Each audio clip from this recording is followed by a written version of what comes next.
If you want to learn more tutorials like this, subscribe to the channel for more tutorials. Let's go. Take a video like this that you are jumping.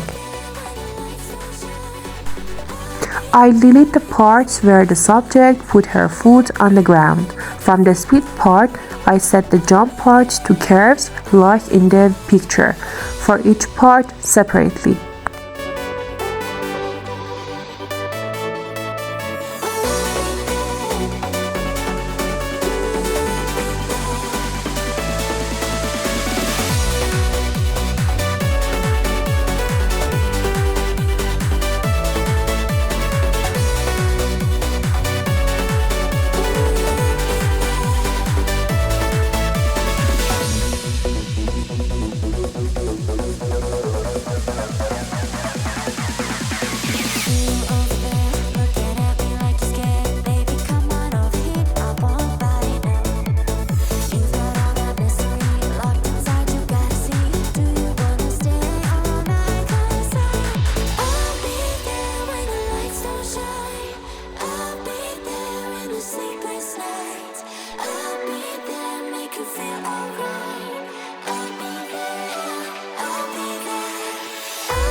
Tip and trick 2.